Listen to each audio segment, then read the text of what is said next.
Hello, everyone. A warm welcome from Your Stories. This is our second golden hour for this year, and we're very excited to have Cristina Schumacher with us, a Brazilian now living in New Zealand.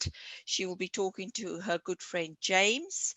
Cristina is a multilinguist and published author. She's used her experience in this field to write a novel for young people. So James will be talking to her about that, how she did that and used her experience to write this wonderful novel for young people. So James, over to you and welcome Christina. Lovely to have you with us. You bet. Right. Okay. That's just for the records. Is a very interesting thing. Is that, uh,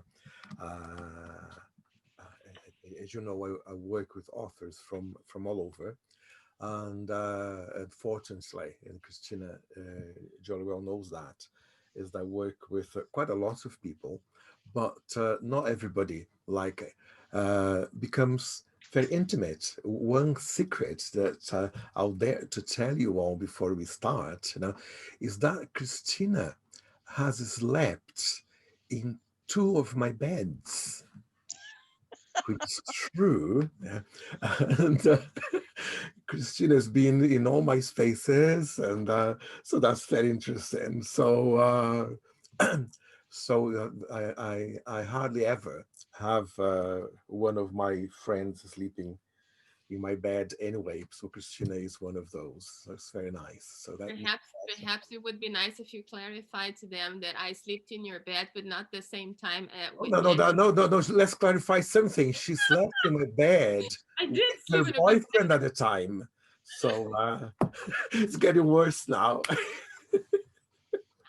No, it's just to lighten things up as we start. So no, just to let you know that there's not at the same time, which there would be no problem whatsoever if it was at the same time. I'd share a bed with Christina, one of the few human beings who I'd share a bed gladly. oh, lovely. And it's just to let you know that I've known Christina for a very long time, and ever since we met and became friends, etc. I've always admired what she was doing at that time, and she's always been doing it. And as we kind of multilingual, we always have several conversations about that, and it's been a very interesting friendship. Right. So, Christina, how many books have you written? Well, altogether 30. That's right. Yes. So it's quite a lot. So I was just trying to find out some of our emails from 2012 or something. And I remember that Oh, you said, "Oh, I'm Christina Schumacher." that's when it And I've all started. written, and I knew it was quite a lot. So that's why when I was advertising, I never advertised the number. Just said published author, quite a lot of books. Yeah. So just tell us briefly about some of the books you wrote. Yeah. So, welcome everyone. I'm really pleased to be able to talk about my work. And well, I have written literature all my life, but when I started the consulting business, I thought it would be nice for the business to produce some kind of material that would reflect my ideas to make it easier for me to do business. And I had just left an organization in Brazil called Senac, where I was able to create a language institute that was very successful. We had 3,000 students when I left, and that was within less than 2 years from the very start, where I was the only employee. And when I left, there were all these people and so many teachers and all that. And then my first book was precisely about the things that I started and realizing about when you see language as a system, and with that view, how that can help you become more aware of how you use language. So I thought Brazilians with when they struggle with English, it's probably because they do not know what is the Portuguese in their English. So my first book was about the influence of Portuguese into English. It was very successful. We had a second edition after 2 weeks. It came out. And then I started publishing more and more because this was a very profitable niche. Camp Elsevier at that time was camp, still is campus Elsevier in Brazil. And then following this line of seeing language as a system and presenting people with the contrasts between mother tongue and foreign language, like the contrasts between systems in pronunciation, vocabulary, and structure, I just carried on publishing. There were all sorts of language manuals, pronunciation manuals, self-help, self-learning books. And then parallel to that, I was working with big companies doing assessment and helping them manage their employees' subsidies for foreign language learning.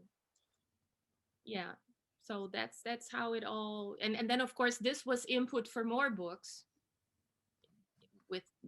with business in business context.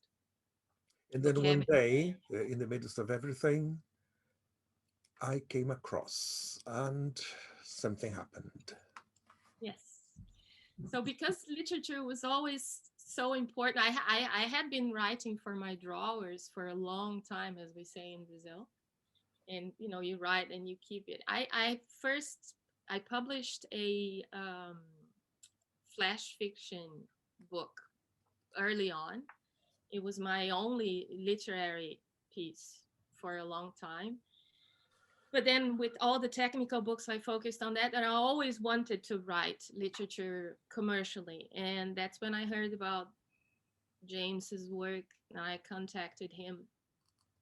And then we started this, we could call it a kind of a saga, because this was 2012. And I started and stopped so many times. And James was just brilliant, so professional and so patient. And of course, to write a thing like that, it really takes total dedication, and it's something that I was never able to do until I moved to Australia and was like exiled in Brisbane, and I could dedicate all of my time to finishing this novel, which is a fantasy novel. Sorry, it's a language fantasy novel. Right. Now, what? Now, Christina, imagine that we have like a publisher listening to us. Uh-huh. How would you describe the work that I call it work of art that you produced? How I would describe it? Yeah. I would describe it as a playful way of reflecting on words and the power of words, and how we as word users can become empowered in this playful understanding sorry, of how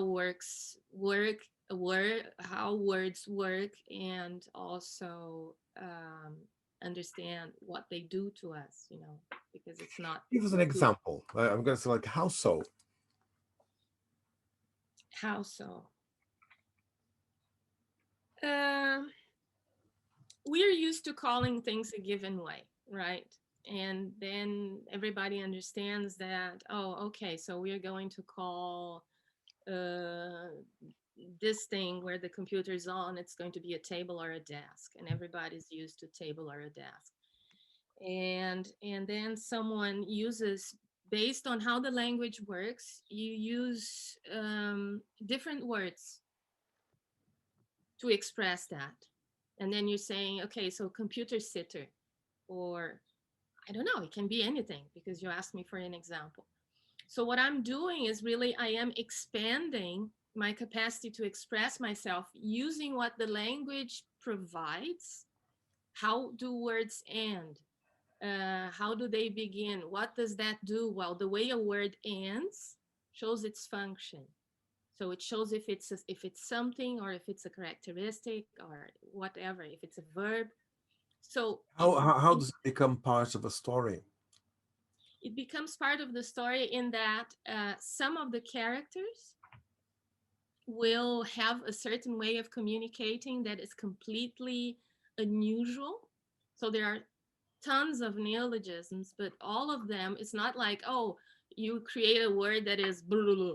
No, it's a word that is created based on the rules of the language. So that if I say computer sitter, it's weird, but you can think of something where you sit a computer because your knowledge of the language allows you to access this meaning. So that's what I did in the book, and it came out so naturally. And I also brought structures and ideas from other languages uh, in Portuguese. Right? It's a Begin it's with, an okay. Now we're starting to work on an English version. So, in a nutshell, uh, what story are you telling with all these techniques? I'm telling the story of the world of saying.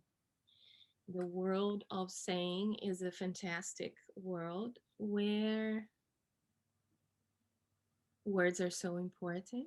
They have a kind of special date where they celebrate the life of words, and everything is fine. Everything is happening all right until a prophecy is again brought to people's attention. The prophecy had always been there. It's the prophecy of consonantal, had always been there, but no one ever believed that it was going to come true because the prophecy says that words will die. And then, well, of course, it becomes true, and it's about a boy, a dumb boy. He can't say a word. He communicates through a notepad, and he has a speaking animal that is his friend, and they have to save this world.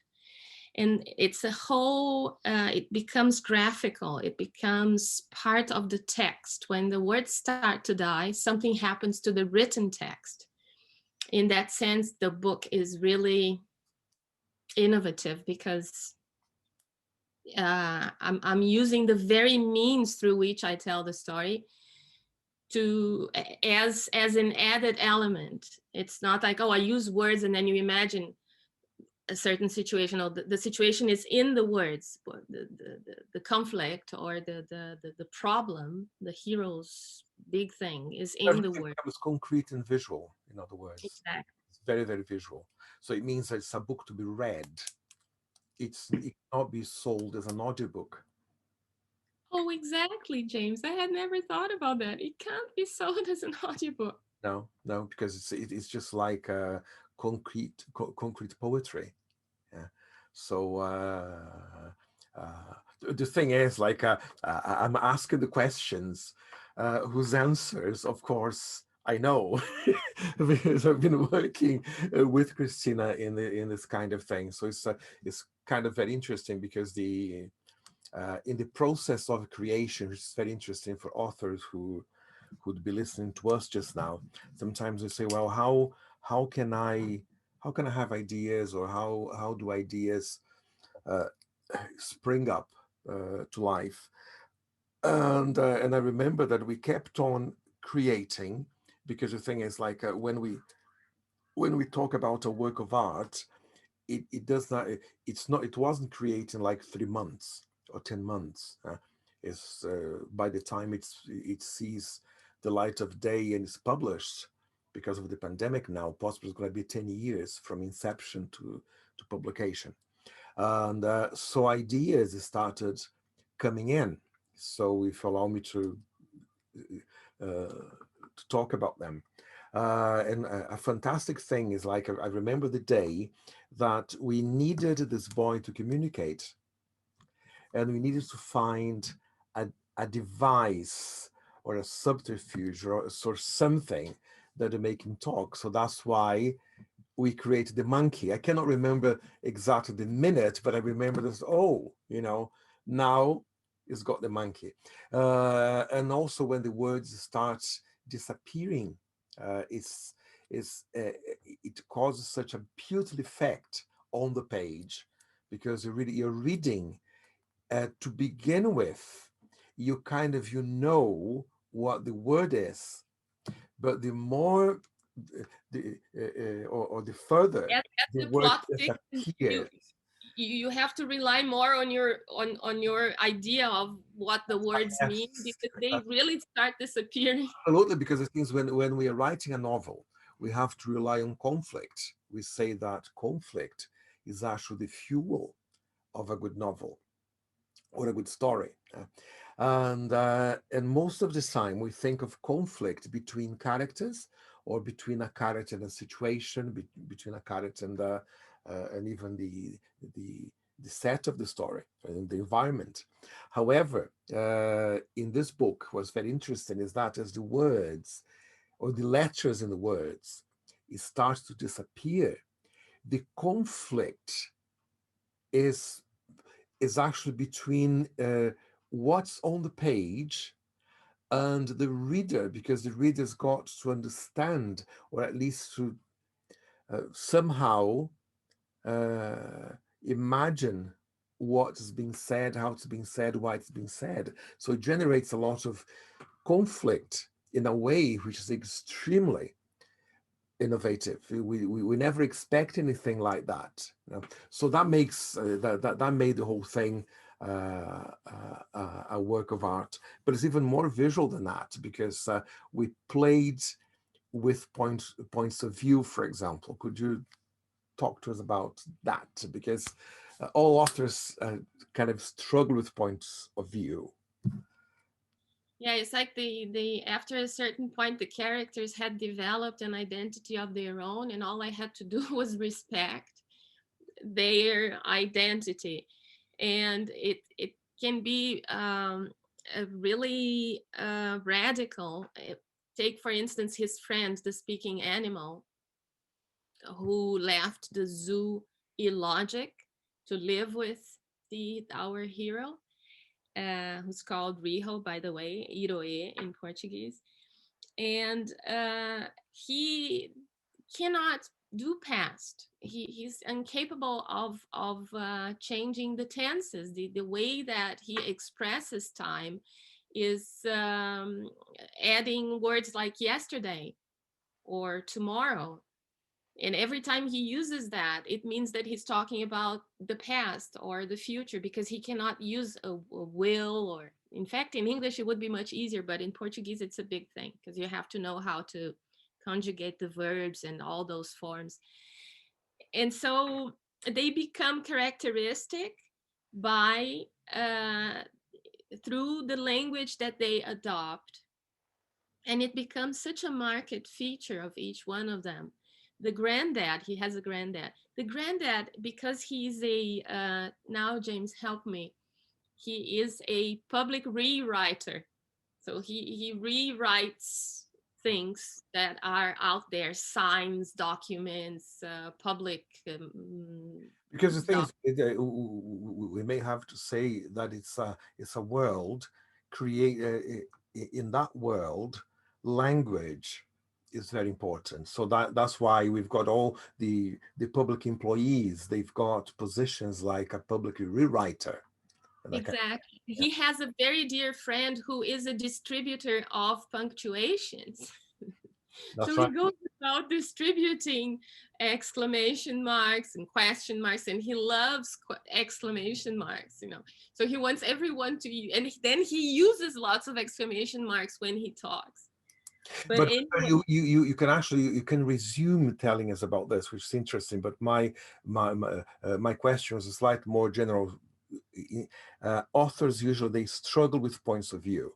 They say, "Well, now this part of my book is going to be told through the grandfather, the hero, etc. And you played with that beautifully in your book. Like in general, how did you work? How did you work out the points of view in your book? Because it doesn't start like there is this world and people start relating to each other, and you have, well, this character point of view, that character point of view.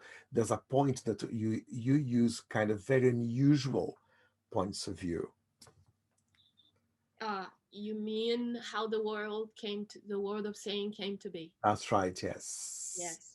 So because of my heavy background with language teaching and learning, and we're always talking about the four skills: reading, writing, speaking, and listening.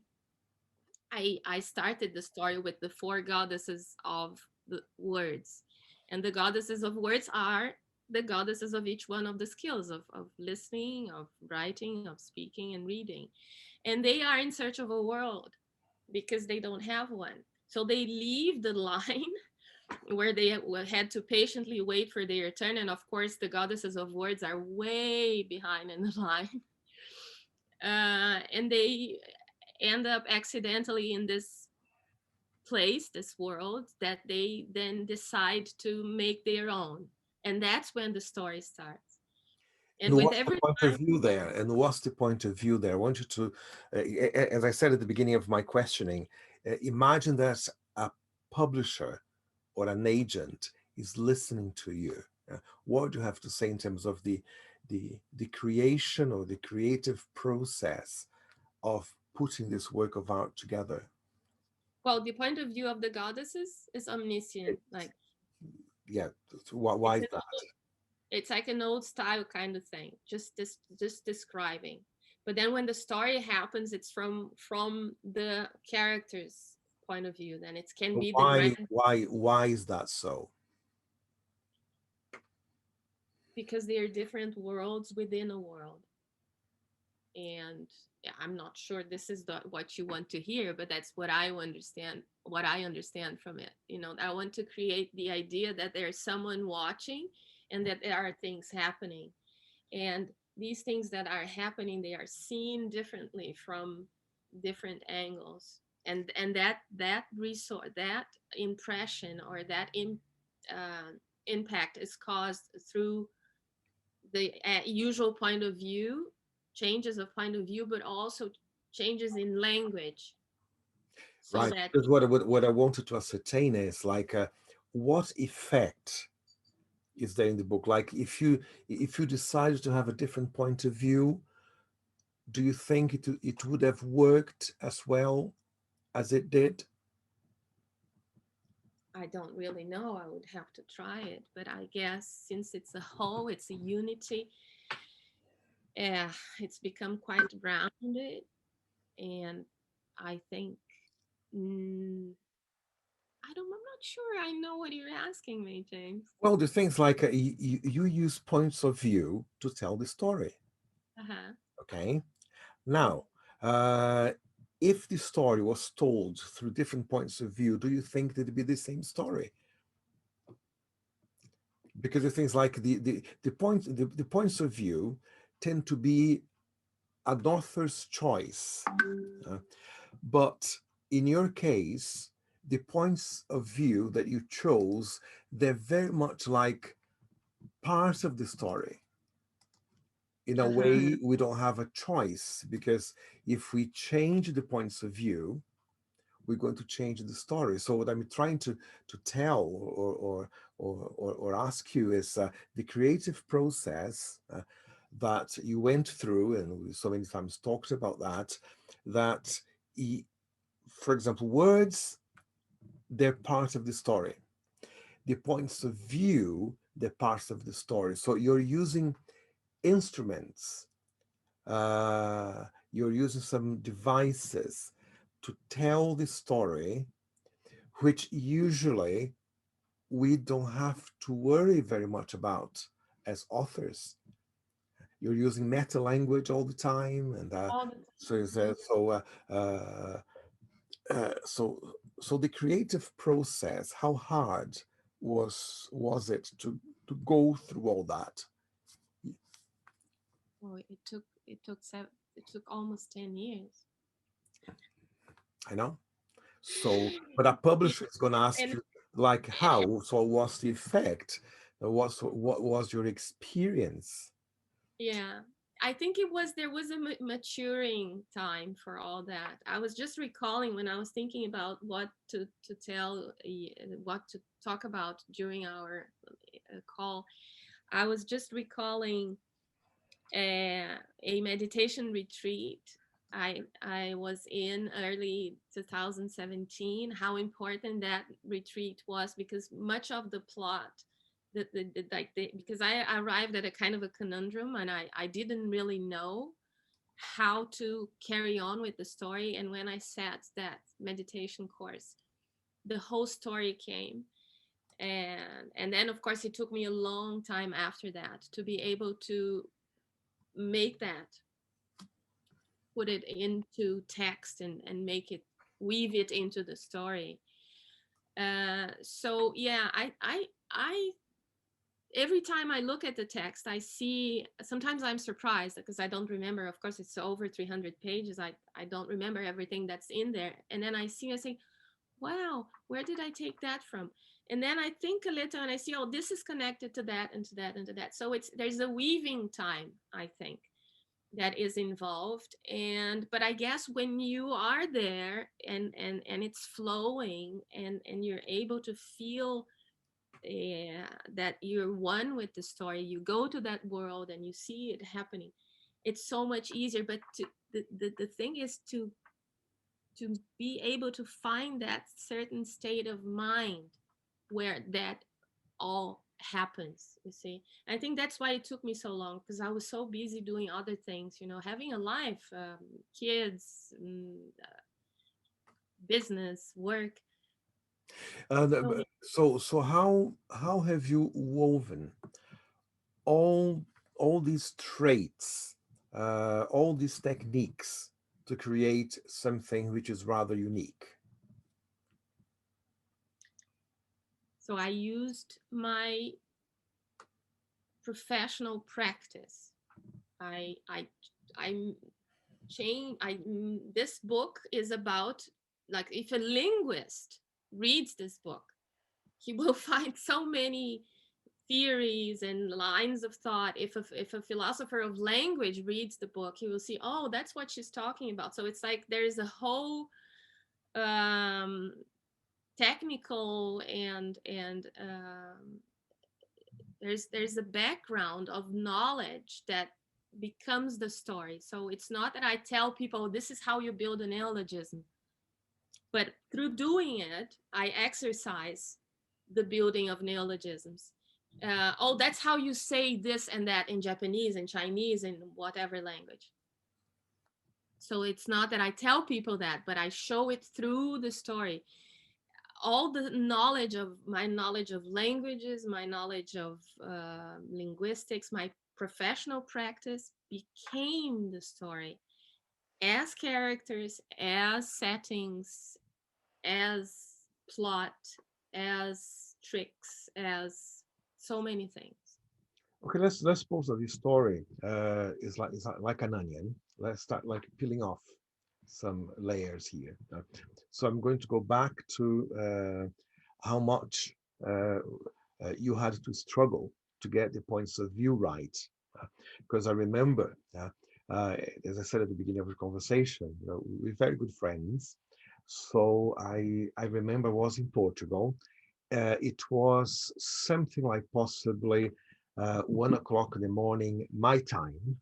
Uh, and the day before, or 2 days before, Christina and I were sort of talking about points of view.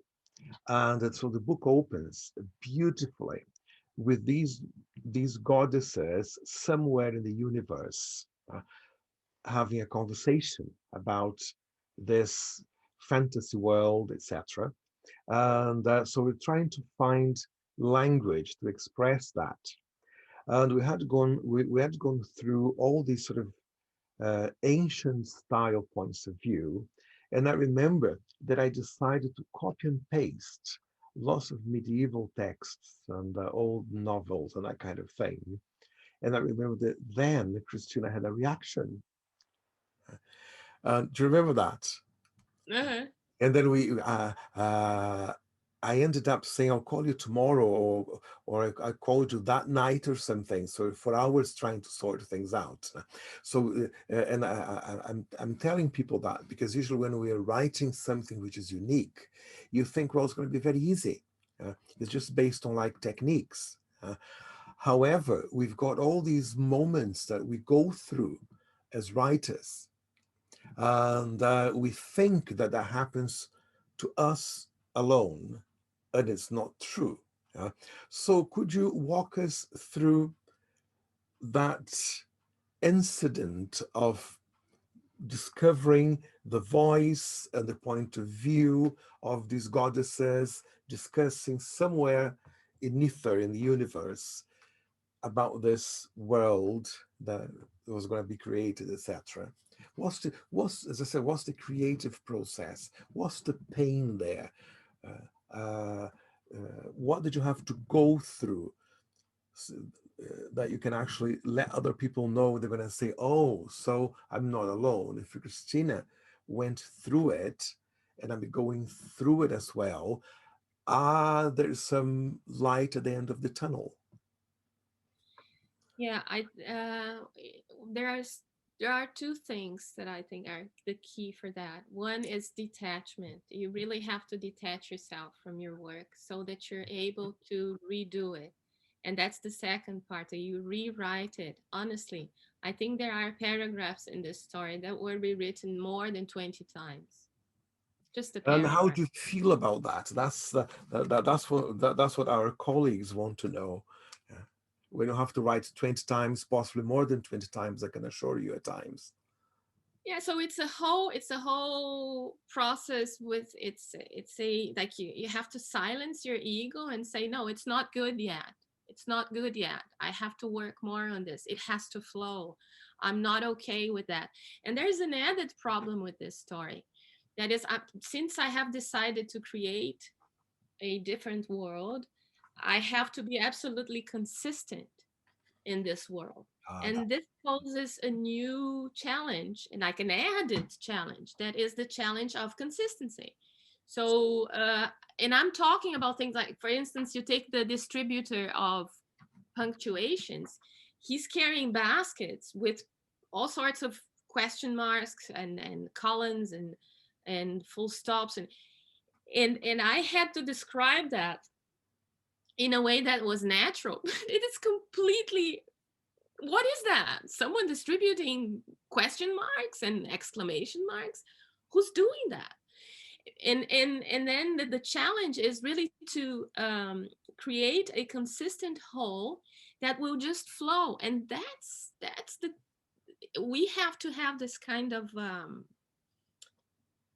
we have to be humble and just take in the input. Like James uh, helped me a lot in that sense, because there were many things that probably not the very final version, but as the story came to be, he usually told me, no, look, you have to think in terms of the reader. You have to consider this and you have to consider that. And I was so angry because I was so angry because I thought, I know what I'm doing, and I've written literature all my life, and I'm good at this. But no, this is completely wrong. Everything you do is a new thing. And if you approach it humbly, your chances to be successful are increased so much. that's a very good advice. That's exactly what I want to get at. Is that most of the time we think, well, I'm doing it. I know how to do it. And when we are producing literature, well, especially if you want to produce a work of art, it does take time, does take effort. Right. So that's one layer. So that's when like deciding on all points of view. So sometimes first person, sometimes third person, sometimes it's omnipresent, so on and so forth. So that's beautifully done. Then we get into the story. Now, what happens to whom, where? That's too broad a question. Yes, in the story, what happens to whom, where? Once upon a time. Yeah, so the goddesses find this world and they start writing the story, and then the story starts happening. And then I shift from the goddesses to the world, things that start happening in the world. Is that your question? Okay, yes. So what happens? So Yeah, and then the story opens, that reopens in the office of the public rewriters office when they discuss wordology. They discuss punctuation, they discuss a number of things, and then the topic of the prophecy is brought up, and then they're afraid and they don't know what to do because it's never going to happen, but then it does happen. So what's this about? And then it stops, and then we go to the boy going to the zoologic with his classmates, with his his from it's not kindergarten. I don't specify mhm, the level, but plates. the grade, but they're young kids. And so they go to the zoo, illogic, and I challenge my readers to tell me why is it illogic. And then there's this whole thing that the discussion about words continue, because they think that the animals, the teacher teaches them that the animals mean something, even if it's just one single sound that they produce, you know. And the story goes on until the prophecy really starts to, because okay, so they're in the zoo, they um, go back home, and there's a juggle of uh, time where the granddad heard about an animal, a speaking animal that was looking for a home. And this speaking animal happens to be the same speaking animal that Riho meets in the zoo, and that they simply have this connection then and there. And it's so beautiful because he doesn't know that at the same time, his parallel to that, his granddad had written a letter to the zoo asking for the animal to come to live with them because he's looking for a home, doesn't want to be in the zoo anymore. It's very sad. Okay, and they become good friends, and when The the prophecy, prophecy, the prophecy starts to happen, uh, yeah, starts, and then the starts to prophecy starts. materialize. Yeah. And what Uh-huh. happens in the end? Oh, should I tell the end? No, well, no problem, because we amongst writers anyway. So uh, because you may say all the words disappeared. You don't have to.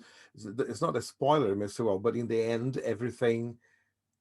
Okay, so this is a very important thing, quite philosophical. You see, when the goddesses arrive in the world of saying, they arrive on the top of a mountain, of a mount. Mhm. And the mount is called the Mount of Stories. And there is a kind of it's kind of taboo in saying they are not supposed to go there because it's the place where things happen. And that's actually on a sign saying, danger, you're approaching the Mount of Stories where things happen. But he's told through a trick with like something like a detective stories. He's told that he has to go there because that's the only way to save their world. Mhm. And once he gets there, the craziest thing happens because he's told to go and come back. But once he's there and he's on his way up the Mount of Stories with his friend, he walks and he thinks, cool, now I'm just going to go back and save the world of saying. Of course, it's the easiest thing in the world. And he finds out he cannot go back because every time he walks back, the path changes. What was going down is now going up, and the path is formed of colors, and the colors, the pattern changes, the way they float is it's a path of flowing colors that he walks on. And then he realizes he can never go back. And that poses the biggest problem ever, because he'll never be able to save the world if he's not able to walk back. Oh, I forgot to talk about the almanac, James. He's carrying with him his other friend is an almanac. The almanac that instructs on how we are and how we are not. And the almanac is like whatever he thinks that he needs to know, whatever page he opens it on tells him the information that he needs, tells him what he needs to know. But of course, the almanac has a personality of its own, and sometimes it refuses to say things, sometimes it omits things. But then he checks the almanac and say, what do I do? And the almanac says, you know why you can't go back? Because a story is never retold. Every time it's a new story. Because even if you try to say the same thing, because it's different people listening to it, different time, different moment, different place, it's a new story. Stories are never retold. Stories are always new. That's good. That's beautiful. Now we've got about 7 minutes to take a few questions. Beverly. Eh, Yes, I do. Thanks for that. What an interesting and intriguing fantasy land you've created. Something we take so much for granted. Words, language, punctuation, structure, all sorts of things, and they become the objects of the story. I mean, when you were first talking about it, I thought, oh, I could just see how the words are falling off the page. And James is right. You couldn't possibly have that in an audiobook. It has to be experienced as a piece of art. And then that got me thinking with your points of view thing. I'm not sure if you've been in performance art, but I've been in a lot of pieces of performance art. And one of the characteristics of that, you have to involve the audience as a character in the performance piece. And that's what makes it a piece of performance art. And there you are with the reader's point of view, without the word, but the suggestion of a word. We've got the reader participating Work it out. with a point of view. It is just fabulously creative, and I've not heard of anything like it. And did I hear you correctly? This is in Portuguese and not in English. Not yet. But we're working on it now. Yes, we got to hear it because I'm intrigued. I want to. I don't speak the Portuguese, but I mean, I just think I got it. I got to read this book. It just sounds fabulous. The text could be in any language written with an alphabet. Yeah. Well, and which language Chinese, doesn't? yes, like what I mean is like if the book was written in Chinese, a Chinese translation would be more complicated, because in Chinese, rather than the word disappearing, they'd have to the strokes would have to disappear. But it's very dangerous, because in Chinese the character could be the same, but if one stroke disappears, The meaning changes the changes. meaning. So so there's no, because there's no separation, between like letters in a word. Yes, yeah. So if you've got the word word, you've got W space R D. So of course you say, well, there's a we can vowel start there or making it something. fall off a Yeah, page. But that's right. yeah, But in any and language, it would still have meaning, isn't it? I mean, our brains work in such a way. If you took away all the vowels, we'd still understand the word. We'd still work it out. But no, as James, we can work out. It's just the whole way it's been done. So it's absolutely brilliant. So and yeah, all these the meta language and the meta story, like when the goddesses are there on the mount, when they when you know that a story is told and retold in a different ways, etc. So it's kind of the world of Sophia, or the world of Sophie, Yes. and Sophie's World. Sophie's World. Sophie's World. That's right, Sophie's World, and y- y- you're there. You're part of the story. The characters in this is in this meta story. So so that's very interesting when we're able to create something which, in a way, breaks the rules. And it demands a lot of effort, which is something which is worthwhile in the end. So Yeah. And then, I mean, the other thing I thought that was really interesting was you were speaking about the role of the goddesses and why they were important. Because it's like looking at black and white against each other on the color spectrum. White doesn't exist because black exists, or black exists because white exists, and that counterpoint is vital. So the goddesses play this role of anchoring all the disappearance around it. It's just absolutely fabulous. I have to read the book. And my question was, I mean, I'm talking because I just got so engaged, was is I did want to know what happened in the end, because I thought, did he save the world? Did he get the words back? But it created another dilemma, isn't it? I'm not gonna tell No, because that's fine. It keeps us going. he meets he finds an amount of stories. He finds someone that unravels the whole why the prophecy was there, what was happening. And I particularly find it really touching because, gosh, you see, I get even emotional about it, because this character that he finds um, embodies silence, and silence was really angry because people would never shut up. And And silence as a voice is so powerful, isn't it? In everyday usage. exactly, and they don't even talk through words. I mean, it's not spoken, it's just through thinking, because silence is in your mind. You don't have to. And he's dumb. Two problems there, anyway. I don't know if anyone else has a question. It would be Yes, I nice was to. about to say, I'm just opening the floor to the rest of the team and our audience if they have any questions.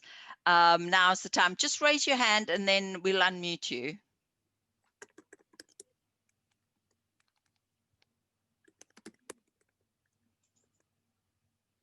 Desiree, just switch your telephone, switch your microphone Switch your on. mic, take yourself off mute. Unmute, yes, thank you. Hi, very basic question, Christina. What is the name of your book? Yeah, I'm writing on the chat right now. It's The World of Saying, Riho and the Death of Words. And in Português, O Mundo de Diz, Iroê e a Morte das Palavras. Say it again in English. Riho and the Death of Words. The Death of Words. The World of Saying. I'm a multilingualist as well, and I used to do translation in South Africa from Afrikaans to English. So I really know the nuances and the changes that are needed in translation. I really am not imagining that this is going to be an easy task to recreate your story for English. I'd love to read it, and I really hope it doesn't take you another 10 years to do it. Because Well, the good news, I think, is that if we take like Alice in Wonderland, a very good translation of Alice in Wonderland. I've read that in English, obviously, in Portuguese and Spanish.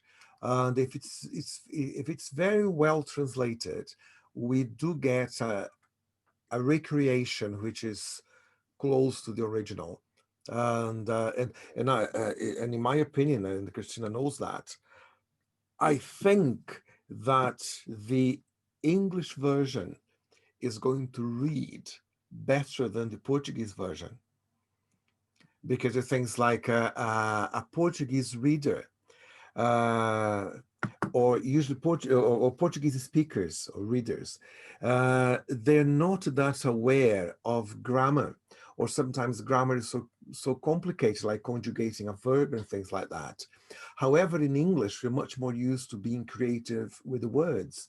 So if I say in English something like, "Oh, I work in wordology," you may say, "Oh, he deals with words."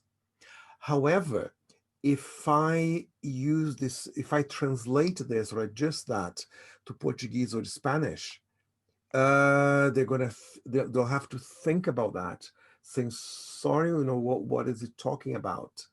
So I think in many ways it's going to be quite interesting the way it's going to be written in English. Another thing is like at the opening of the book, when we have everything in an omniscient point of view, and the goddesses are talking to each other. In Portuguese, they're so used to reading books in the sort of more distant point of view that it's very difficult to feel how distant they are from wherever they have to get to. However, in English, we're so used to reading in first person or third person, etc., that I think it shows how far they are. Yeah, Desiree has her hand up. Maybe we have time to.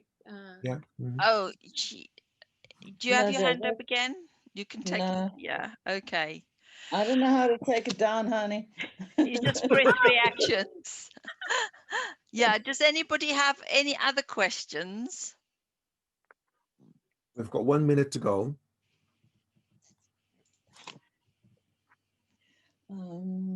Desiree, you want to say something? No, I managed to get my hand down. That's fine. Yeah, no, I mean, the other thing I thought that was quite interesting, and James touched on it with Christina a little bit, is the depth of knowledge that certainly comes out, and the technicalness of your experience.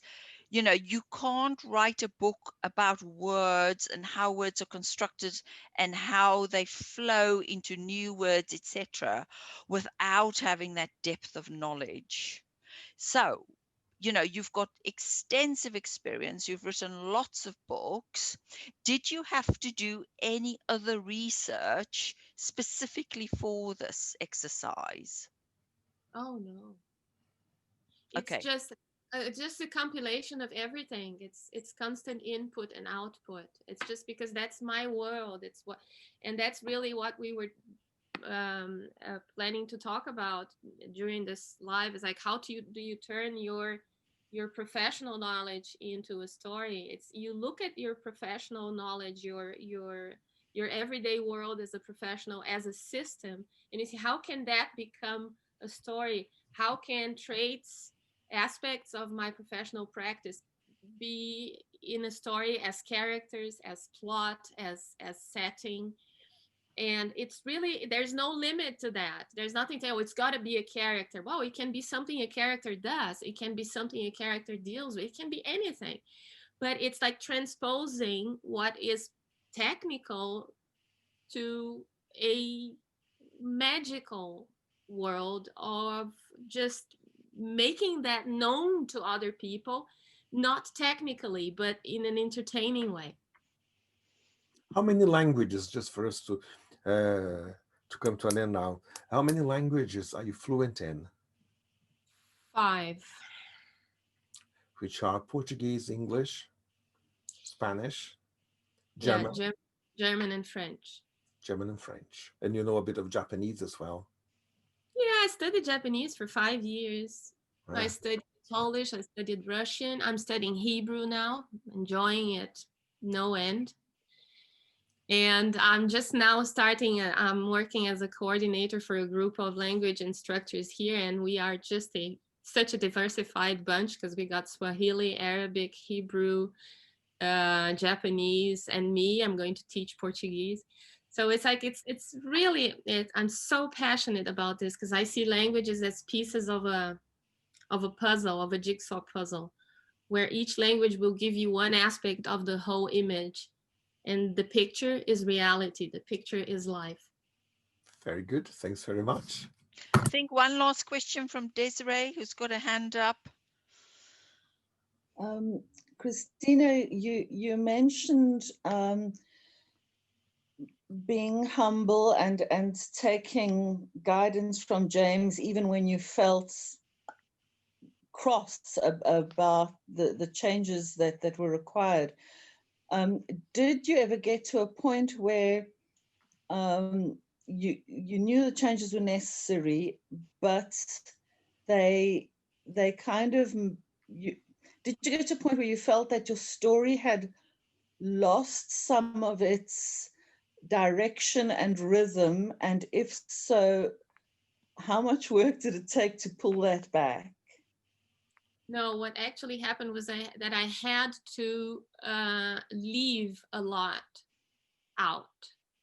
I had to make those decisions, like, what should I keep this? Isn't that creating extra complexity that's not going? Because everything in a story, for it to be good, has to take you to the same place. You don't do something here and something there and something. Everything has to have a reason. And this reason is, oh, this is going to make sense down the road. This is going to make sense towards the where the plot becomes resolved. So yeah, I had to exercise a lot of detachment too, by choosing what not to insert, what to leave out, because there was a lot more than what is actually there now. Okay. Ev? Yeah, okay. So, I mean, I think it's just so intriguing, and you've left us with so much to think about, because we take words and language so for granted, and here it has become such a powerful tool, not only for human beings and all the languages we know on the earth, but also using the languages and communications of animals in the zoo. Just wonderfully powerful. Can't wait for the new book to come out. I'm so pleased you've given us some of your time today. Just simply invaluable. And I can certainly see that your relationship with James as your mentor has worked out so well, who understands everything about your story so well, that obviously helped you to shape and frame and to bring it to life in a meaningful way. Thank you so much for coming on, Christina. We really do appreciate it. And thank you, James, for all the insightful questions. So everyone, next time we are talking about a bit of business. So we're talking about the story of your brand. So most companies have businesses and brands, and as human beings we have personal brands, and we're going to talk about the proposition and how you develop that brand and what's important. So if you run a business, or if you just want to talk about the brand Desiree, the brand James, the brand Christina,